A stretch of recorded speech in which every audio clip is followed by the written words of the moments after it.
Pablo Escobar, one of the most notorious drug lords in the world, was born on December 1, 1949, in Rio Negro, Colombia. Growing up in a poor family, Escobar dreamed from an early age of becoming rich and powerful. However, instead of taking the legal route, he chose to seek his fortune in the criminal underworld. This marked the beginning of one of the most infamous lives in modern history.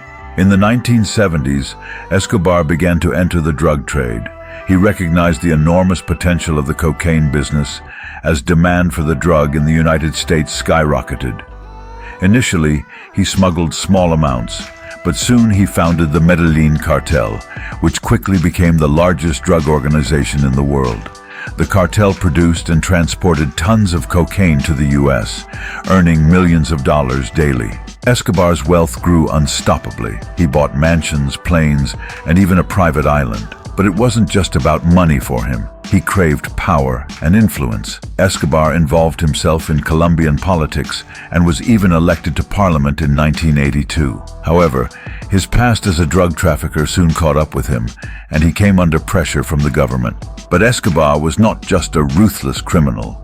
He was also a skilled manipulator. He portrayed himself as a Robin Hood figure, helping the poor. He built schools, hospitals, and soccer fields in the poorest neighborhoods of Medellín, where he was revered as a hero. Many people saw him as their savior, which gave him even more power. However, Escobar's empire was built on violence. To eliminate his enemies and competitors, he resorted to the most brutal means. It is estimated that he was responsible for the deaths of thousands of people, including police officers, judges, and politicians. One of his most notorious tactics was the so-called plata o plomo method. Either you accepted his bribe, plata, or you were killed, plomo, which means lead in Spanish.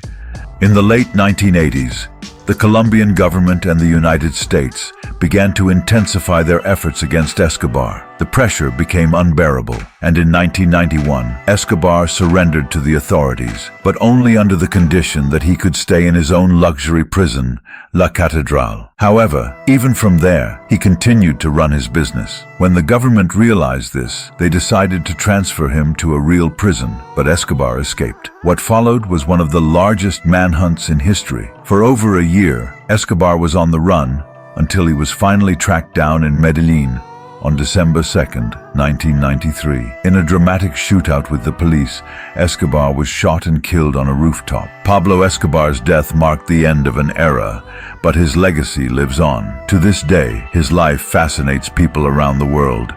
He is often seen as a symbol of the extreme violence and corruption that the drug trade brings. At the same time, in the eyes of some, he remains a kind of folk hero who helped the poor and fought against the system. Thus, Escobar remains one of the most controversial figures in history.